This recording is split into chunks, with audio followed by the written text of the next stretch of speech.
மைசூர் மசாலா தோசைனா இப்படிதாங்க இருக்கணும். நல்லா மொறு மொறுன்னு இருக்கணும். அதே நேரத்துல அந்த கலரை பார்க்கும்போது உடனே எடுத்து சாப்பிடணும்னு தோணும். ஈஸியா சின்ன சின்ன டிப்ஸோடவே மைசூர் மசாலா தோசை எப்படி பண்ணலாம்னு பார்க்கலாம். 4 கப் ஆப்பத்துக்கு போடுற பச்சரிசி எடுத்திருக்கிறேன். இதோடவே 1 கப் உளுந்து, 1/4 கப் கடலைப்பருப்பு, 1/2 டீஸ்பூன் வெந்தயம் சேர்த்துக்கோங்க. கடலைப்பருப்பு சேர்க்கறனால தோசையோட கலர் நல்லா வரும்.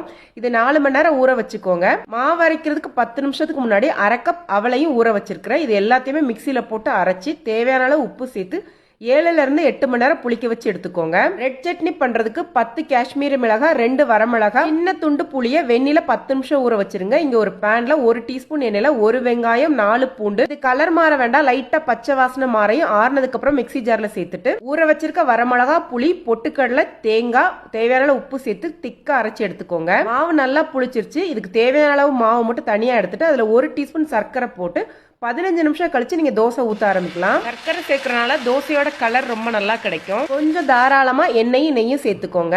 பாதி வெந்து வரும்போது ரெட் சட்னியை மேலாப்புல தடவிட்டு உருளைக்கிழங்கு மசாலாவை நடுவுல வச்சு எடுத்தீங்கன்னா அருமையான மைசூர் மசாலா தோசை தயாராயிருச்சு. அடுத்த தோசை இதே மாதிரி வர்றதுக்கு சூட கம்மி பண்றதுக்கு தண்ணி தொளிச்சிட்டு தோசை ஊத்தினீங்கன்னா ஃபர்ஸ்ட் தோசை மாதிரியே ரொம்ப நல்லா வரும். தேங்காய் சட்னி அரைக்கும் போது கொஞ்சம் புளியும் கொத்தமல்லி தலையும் சேர்த்து அரைச்சுக்கோங்க. இந்த தோசை கல்லோட லிங்க் வேணா லிங்க்னு கமெண்ட் பண்ணுங்க, கண்டிப்பா டிஎம் பண்ணி வைக்கிறேன். நீங்களும் இந்த ரெசிபியை செஞ்சு பார்த்துட்டு கமெண்ட் பண்ணுங்க. நன்றி, வணக்கம்.